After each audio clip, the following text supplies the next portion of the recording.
The Shroud of Turin is one of the most researched and studied relics in church history, and profoundly impacts many who encounter its mystery. As a person of faith, looking at it through the eyes of faith, I don't think it can help but touch your heart. Something that we can look on not only to bolster our faith in those moments of weakness, but also to deepen our faith and our appreciation, our intimacy with Christ. Join Fiat Ministry Network and Patchwork Heart Ministry as they examine the science of the shroud through the lens of faith. Really interesting scientific information that we didn't know about, like the pollen from all the different regions of the world. As the shroud traveled around, it picked that up.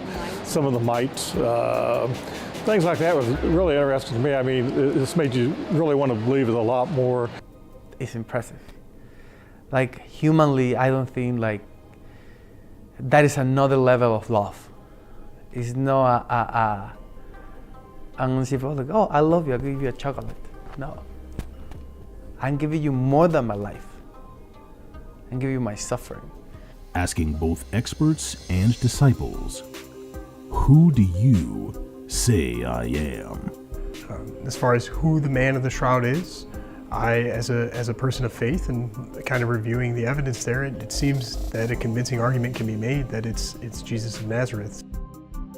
Visit patchworkheart.org/shroud to learn more and get exclusive behind-the-scenes updates for your support.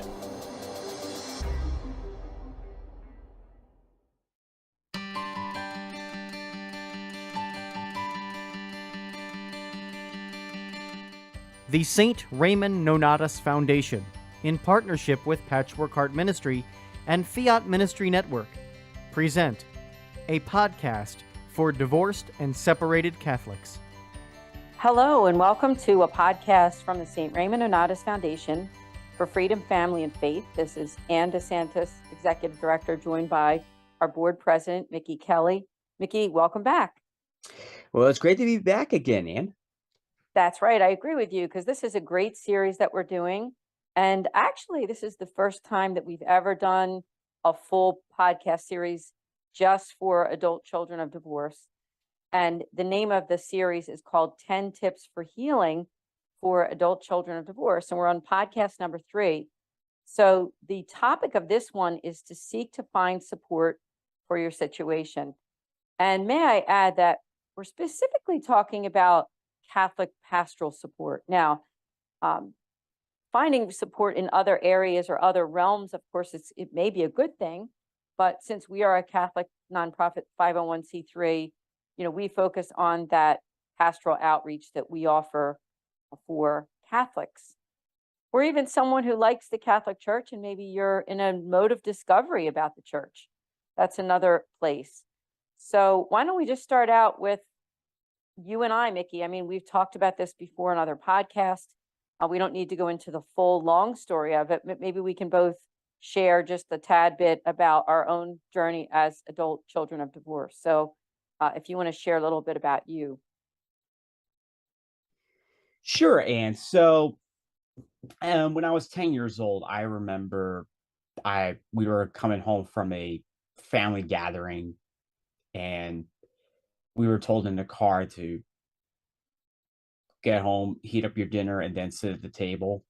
And I just thought maybe there's going to be a new change or something. Maybe we were going to move somewhere, it's kind of anticipating that, or we were going to be surprised with a new vacation. We were going to go someplace different, what have you. Like, those are some of the things, thinking like, oh, is this it? Maybe we're going to go someplace else. That's something a lot of people would expect. But sadly, it was quite the opposite. And I recall my mom uttering the phrase that Dad is no longer going to be living with us anymore. And I still remember my dad throwing down the steps like 2, 3 trash bags, I'm guessing like clothes or what have you. And he gave me, my grandma, my paternal grandma's number, which they were actually not far at all. They were like a couple blocks away. And I remember my dad, like, he had the look of agony on his face. And I remember and of course, that a 10-year-old can't really comprehend what was going on. But of course, when you have three older siblings, they they have a better grasp at what was happening than you do. And so they separated, and about 2 years later, they divorced when I was 12. And honestly, just like, it was just something that I kind of hope not. I kind of hope that many people don't go through, during their lifetime. When you get married, you make a promise that you lead each other, you build each other up, especially get to your ultimate goal in life, and that is heaven. But I felt like there was something missing, when it came to my parents' marriage, when I look back at it. And I'll discuss it another time, but sad looking back at the whole thing. But you know what? The only thing that mattered the most is just it strengthened me. Yeah, I will say in the time that I've known you and how we've discussed your journey is that you've grown so much and you have had wounds from the past. And I'm pretty sure that some of your family members have too. But it's also amazing to see how God has really led you through for healing, and I believe, and I think we all have kind of a different definition of healing. But one of those is that we do live in a sinful world. And because we have our Savior Jesus, because we have our Catholic faith, healing is available to you. And it doesn't mean that you erase what happened in the past. But despite sin, despite vice, despite difficult situations that have happened, you and your family can move on in faith, hope, and love, knowing that God is still with you, knowing that you can still continue to live a life of faith no matter what your situation. So I just want to thank you for your story. I've shared my story several times before, and my story basically is, first of all, I am in my late 50s, and my parents divorced when I was 7 years old. And that was back in the early 1970s. I mean, just to give you an idea of the year, some of you listening, maybe you weren't even born yet, but it was 1972. And that was way before the uptick that I will say in divorce, meaning it was kind of at the beginning when divorce was starting to, you were starting to see more divorces and see more annulments happening in the Catholic Church. So when my mother got divorced, it was at a time when it was still not a normal situation that was happening like as it is today, that divorce seems to be so prevalent, both inside and outside the Catholic Church. And so at that time, when my parents got divorced, there wasn't quite as much, we'll say, support for the families. There wasn't so much support inside the Catholic Church at that time. Of course, there was no internet, and that makes a huge difference, doesn't it? In fact, if there weren't for the internet, we wouldn't be here, obviously, right? But so there wasn't really as much happening, that everything that you did back then was really at the parish level.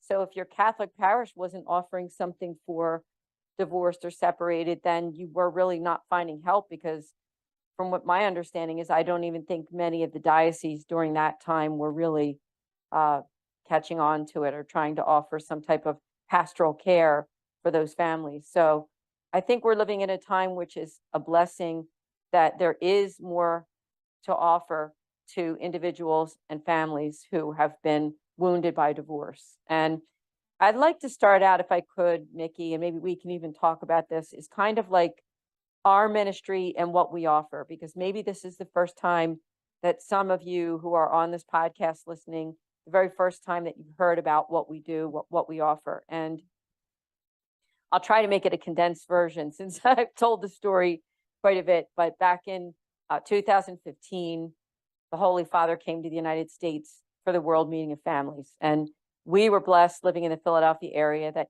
Pope Francis came and did a mass here. And there was a lot of different, meetings. People came from all over the country. And the Mercedarian friars, which are the religious that we represent, that started this foundation, they went to the World Meeting.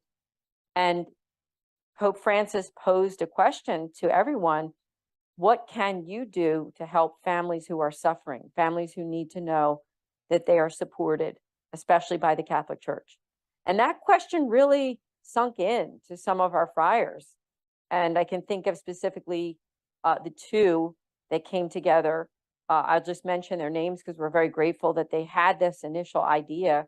Was Father Matthew Phelan and Father Joseph Eddy, who was both, they were both stationed in Philadelphia at the time, and they came together and said, you know, we should try to do something as a foundation. And that's when they decided, they voted, the order voted on what will we do. And it was between two areas of ministry that all of the friars in the United States made a vote. So we were either going to be involved in helping families in crisis, or in specifically narrowing that down to human trafficking. And they made the vote, and it came back that there were more votes for families in crisis. And so over the last 7 years that we've been involved in this ministry, we've really zeroed in on who are those families, who are they? And our initial mission was always that divorced and separated, which we did for the first 2.5, 3 years of our ministry. We focused mostly just on that. That's really all we did. But a few years ago, we came together during the pandemic, or actually maybe right around the time of the pandemic. We decided to kind of like go back to what we initially said, that we didn't want to focus on just one area of ministry. And that's when we came up with the idea. The foundation decided to go back to our roots, which was not just divorced and separated. So we actually make outreach to all kinds of crisis. So that crisis could be a separation or divorce. It could be the loss of a loved one.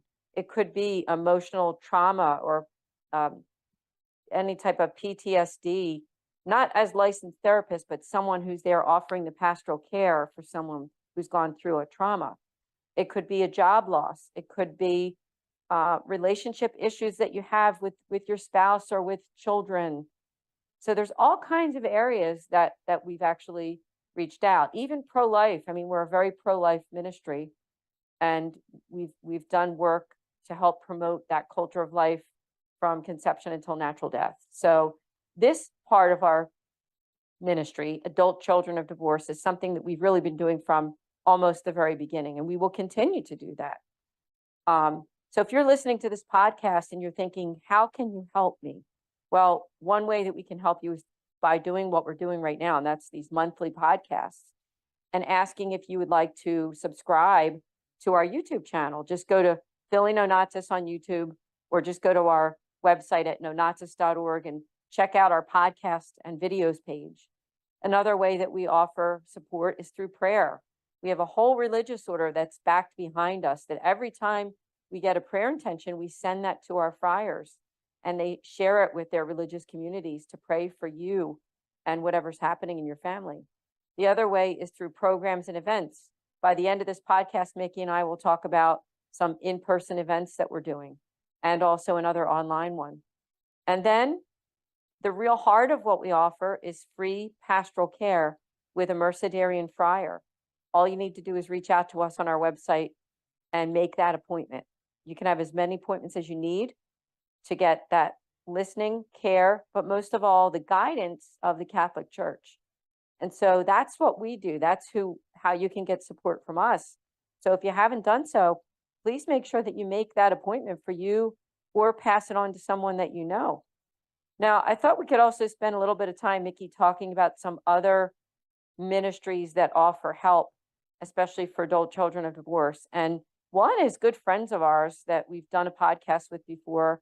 They're called Life-Giving Wounds, and their mission is to bring Christ healing to young adults and adults whose parents have divorced or separated. Their website is lifegivingwounds.org, and you can learn all about what they do. They offer all kinds of retreats. And their mission, basically, they say on their website, is that we do a Catholic pre-led ministry by providing unique means for Christ to transform their life-draining wounds into life-giving resources of faith, hope, and love and joy for themselves, their relationships, and the church. We also seek to help them make and sustain a lifelong gift of love in either the vocation of marriage or consecrated life. It's a beautiful website. So be sure to check it out, Life Giving Wounds. You know, there's no real competition when it comes to Catholic ministry. The way that I look at it is, and I know the way we look at it is the more the merrier. So they offer support for adult children of divorce. So do we. So does another gentleman by the name of Joey Pontarelli with his Restored Ministry, and we'll talk about that too. But Mickey, I didn't know if you wanted to add a little bit about any of your experience with ministries that have helped you. I mean, I know we have, but do you have any other experience with other ministries that say their podcasts have helped you, or just being able to pass on resources to other friends? To be truthful, and I feel like there has been some ministries, particularly in our area, that have, I think they're starting to, and I think we're kind of hoping well, I don't want to give out the battle plans we're trying to do here, but I feel like there are some ministries that we have come to know over the years, and you credit most of this because of my involvement with the foundation, of course. But I'm too humble to admit that, and of course you are as well. But seriously, I feel like groups like the Culture Project, Generation Life, I feel like they're trying to get on the bandwagon, so to speak. So it's not just like they're going to talk about like, oh yeah, pure love can wait and what have you. But I feel like too, there's a deeper meaning to it. And without the pure love, that's where divorces happen. That's where the dad is missing in the household and what have you. And I feel like, we're helping those who have been wounded by the culture we have been living in, especially, you look at the last 5 decades, and your parents were right in the midst of all of this. And I'm also looking at the fact that, like, half of Catholic marriages are ending in divorce. Why? It's very simple. You have Catholic couples who think it's okay to move together prior to marriage, and but they don't realize they're in a state of mortal sin when it comes to cohabitation.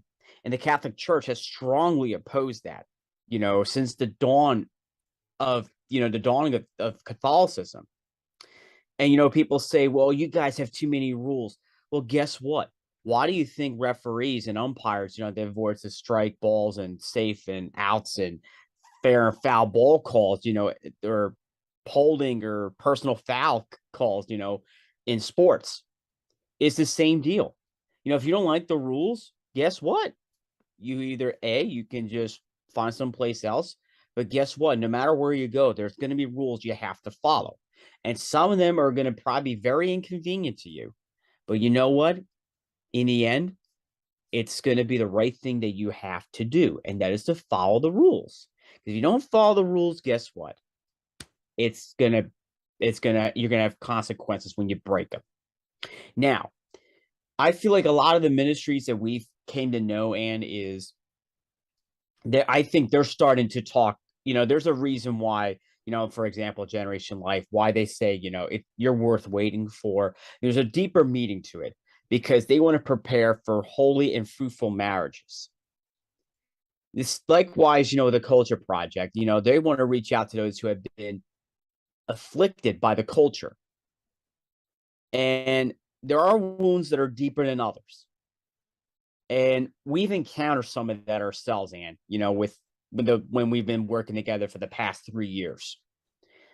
And I think the one thing that we need to do is we have to keep encouraging people like, hey, you've been wounded, you've been injured by the culture. It's time for you to seek that healing. Amen. Thank you also, Mickey, that you brought up some of those ministries, especially ones that are close to our area that we've really gotten to know on a person-to-person basis.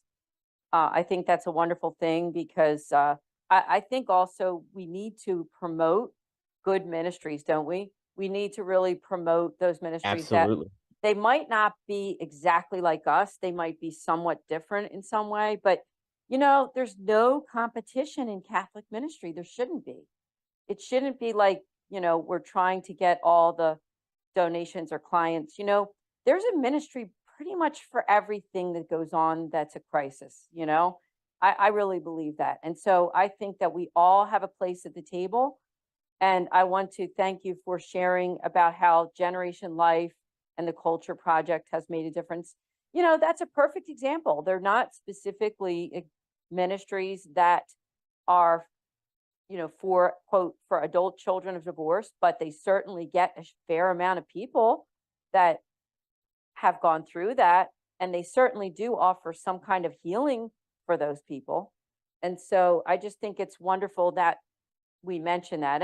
And you know, I don't have their websites right in front of me, but I would just welcome all of you, please Google the Generation Life. Maybe Mickey can give us the websites by the end of the podcast. And the other one was the Culture Project. So make sure you check them out. Now there's one more I just want to mention, and you might not think to yourself, oh, okay, that's for adult children of divorce. But it's a very, very, very good friend of ours, which is the Pro-Life Union of Greater Philadelphia. And I think all of us in some way, shape, or form, we have all been affected in some way by a culture of, and I hate to say it, but a culture of death, right?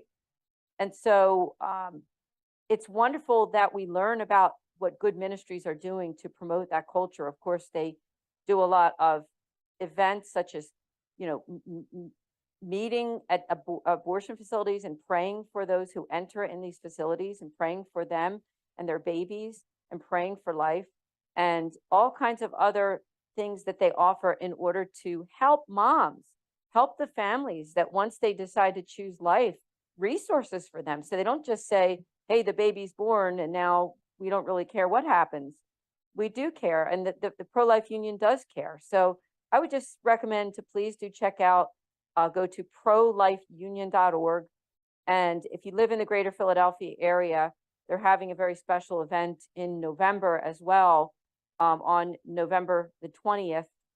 So you can, I don't think it's too late when this podcast is published, that if you want to find out more about the Stand Up for Life event. So that's just a side note, but I wanted to make sure, because this podcast, we decided that the topic is to help you to seek support. And sometimes there's an intersection between certain ministries, like there could be a young woman who has been affected by abortion, but she's also the adult child of divorce, or maybe she herself is divorced. So there's always going to be that kind of crossing over between the help that you need. So please do check that out. Now, I wanted to also mention another amazing ministry that's for adult children of divorce. It is called Restored Ministry. And it's not plural at the end. It's Restored Ministry with a Y.com. The founder is Joey Pontarelli. And on his website, it says here, there's an invitation to join his community. And he says, that most young people feel alone in navigating the pain and challenges that come from their parents' divorce or separation. Our online community is designed to support you as you navigate the pain and challenges and show you that you're not alone. Often just talking about your family situation can be extremely healing. Not ready for that? Not a problem at all. Hearing the stories of others in our community in similar situations can help you feel like you're not alone. And then there's an actual link to join the community. So I would just say to definitely check out that website and connect with them on social media at restoredministry.com. So Mickey, I didn't know if you had anything to say in addition about either the Pro-Life Union or about maybe this ministry, because, you know, all of these ministries might be a little bit different, but don't they all help in some way to get that healing? Oh, absolutely, Anne. You see, the thing is, and you just pointed out a moment ago, is that there's no competition when it comes to Catholic ministries at all. We're not, you know, well, in Philadelphia, we have things called the ShopRite and the Academy, you know, as far as food market, as well as Giant and, you know, whatever other big chain supermarket chains we have here. But I think one of the things we have to understand is that there's no competition whatsoever when it comes to Catholic ministries, because each and every one of them has a different approach to help people live out their faith. In our case, you know, seek healing. And even one of the apparitions for Sister Blessed Lucia, who was the the surviving child of the farm children who witnessed the apparitions of Our Lady of Fatima in Portugal. That she was told that the final battle between good and evil will pertain to marriage and the family. And honestly, we're seeing it unfold right now. When we look at, the recent stories of children being groomed by the LGBTQP, whatever it is now, with, those that are radically gay or lesbian, and they want to go after, vulnerable children. And we kind of seen that the past couple years with the virtual online learning. And then, of course, many parents are really stepping in. In fact, there are even those of the Islamic faith who are very up in arms against this, and they're pulling their kids out of these schools, which, thank God for that. Even other parents too. And we're seeing a rise in homeschooling or private education, doing everything, making sacrifices to make, that, making that educational foundation possible. But to really, and the thing is that we have to understand is that regardless of what the Catholic ministries are, they all have one purpose. Number one, the first and foremost is to help Catholics live out their faith. Number two, we have these ministries that are helping those to heal, like us, the Pro-Life Union you mentioned ago, Generation Life, the Culture Project. All of us, we all have one goal in common. That is, we want to help those to seek what is real, what is authentic, and in time, help each other to build a culture of life. That is the end game of every given, pro-life, pro-family, pro-love Catholic organizations. Yeah, thank you so much. I really am liking our podcast for the reason that we're able to share ministries. And isn't that so important? Because, that's what it's all about. Like, I can't say it enough. I mean, that it's not about competition, that one ministry is so-called better than another, because there's always going to be something different about that ministry. I mean, even if you look at, say, Restored Ministry that I just read, and the Life-Giving Wounds. I mean, even though they're both helping adult children of divorce, they're doing something different, just like we are. So I would subscribe to all of their websites and consider listening to their podcasts and doing, partaking in their events. Now, there's another one I want to mention, Mickey, which I don't know if we've discussed her before.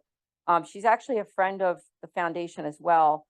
Her name is Lynn Kapuscinski, and the name of her ministry is called faithjourneys.org. And she's the president and founder, and she's a licensed clinical professional counselor, pastoral counsel, and also a Catholic child of divorce. And if you go to her website, now I will mention that she makes outreach to children of divorce, but the ones that are below 18. So they would have to be like accompanied by a parent or guardian. So this is good news for people who are listening and thinking, maybe I'm a parent and I have children, but they're not, quote, adult children of divorce. They're only like teenagers or however old they are. And on her website, it says that her name is Lynn Casella Kapuscinski. She's the president and founder of Faith Journeys Foundation, Inc. Faith Journeys is born from Lynn's own childhood experience. She herself is a child of divorce, and now she's dedicated to providing for other children what she wished existed for her. She said she's well aware of the unique nature of divorce grief experienced by children and the difficulties involved in growing from it to create a happy, holy, and lifelong marriage. So she's looking at it very holistically of how not only can that child be healed, but that they can, grow up healthy, and then maybe, when they're searching for their own vocations, and if it is marriage, to grow into also healthy relationships and healthy marriages. So I would definitely recommend for you to reach out to her. Again, Lynn Casella Kapuscinski at faithjourneys.org. That's plural at the end. So sounds like a good ministry, doesn't it, Mickey? Well, I think it's good that we can start some of these people young, especially if they're below 18. I mean, I think if there's one thing I've noticed, and there's kind of like a gap between the you and I, is that I feel like a lot of my peers, generations Z, and I don't know what generation comes before that, but I feel like some of the some of the issues that are happening now, divorce or maybe mental illness or what have you, are really becoming a big thing today. And of course, we could point fingers at all the different culprits or factors that probably gave way to a rise in suicides, or this or that. But I think also the main the main thing we need to do is turn back to God. I feel like I know for a fact when we turn back to God, as we're reminded in the book of in Chronicles, that if we call on his name, he will heal our land. And I think the first step in order to do that is that we have to turn back to God. Amen. That's step number one. So I'm glad that you mentioned that. And before we end this podcast, there's one more resource that I want to mention to people. Now, of course, she's a little more geared for those who divorce themselves, and maybe somewhat of the adult children. She's done some work, but to mention Rose Sweet, which is our former vice president of our board. We're very grateful to her for her years of service for the St. Raymond Nonnatus Foundation, and she's doing wonderful work.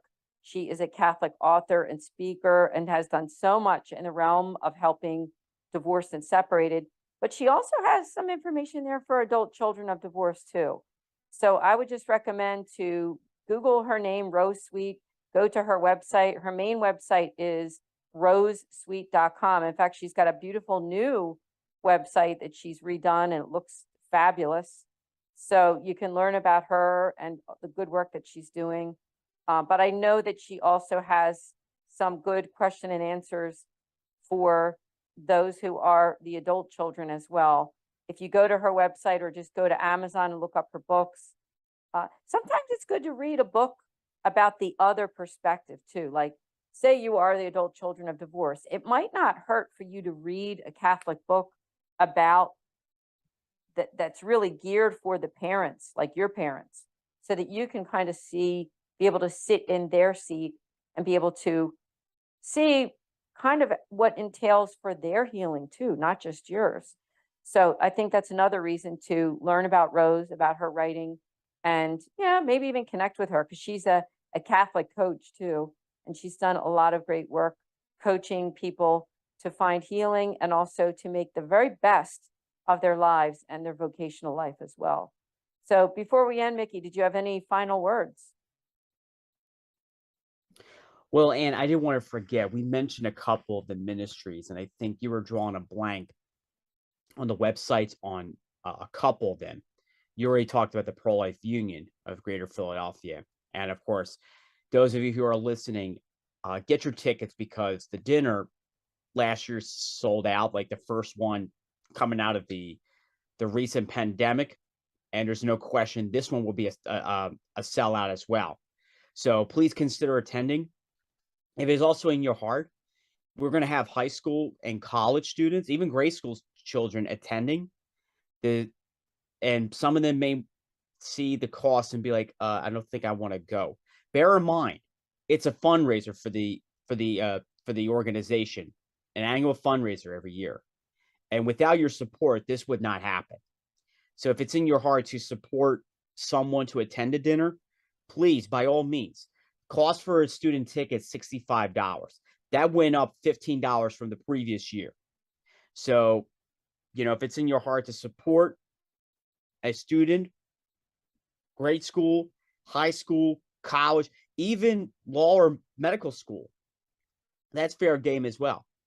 Please donate to them. And if you could donate to, if you could, support 10, great. But just as St. Teresa of Calcutta reminds us, focus on the one.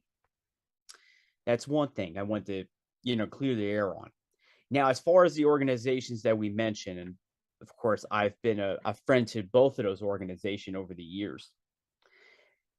Please consider visiting Generation Life on their website, generationlife.org. And they have a presence on social media, by the way. So don't be shy to share their content on Facebook and Instagram.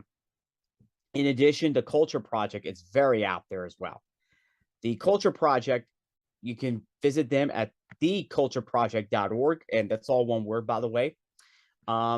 If you are someone that runs a school, grade school, or high school and would like to bring either of these organizations, please do so. They do have presentations that are geared towards those from junior high up to about college and young adults.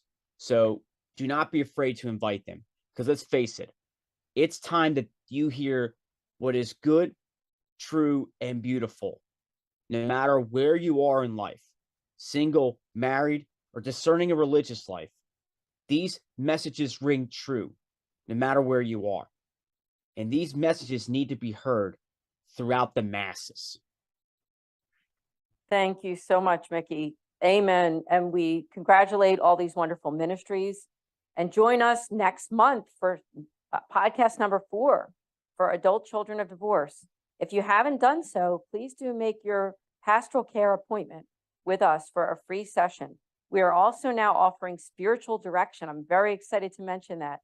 God bless everyone, and we will see you here next month for the St. Raymond Nonnatus Foundation for Freedom, Family, and Faith. Mickey, thank you so much again. And thank you for having me on this. See you all next month. Take care. God bless everyone. Thank you for listening to this podcast. For more information about the St. Raymond Nonnatus Foundation, visit nonnatus.org or email director.srnf@gmail.com.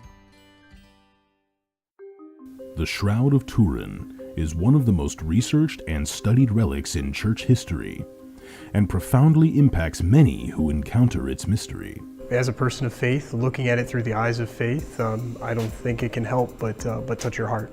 Something that we can look on not only to bolster our faith in those moments of weakness, but also to deepen our faith and our appreciation, our intimacy with Christ. Join Fiat Ministry Network and Patchwork Heart Ministry as they examine the science of the shroud through the lens of faith. Really interesting scientific information that we didn't know about, like the pollen from all the different regions of the world. As the shroud traveled around, it picked that up. Some of the mites, things like that was really interesting to me. I mean, this made you really want to believe it a lot more. It's impressive. Like, humanly, I don't think that is another level of love. It's not I'm gonna say, oh, I love you, I'll give you a chocolate. No. I'm giving you more than my life. I'm giving you my suffering. Asking both experts and disciples, who do you say I am?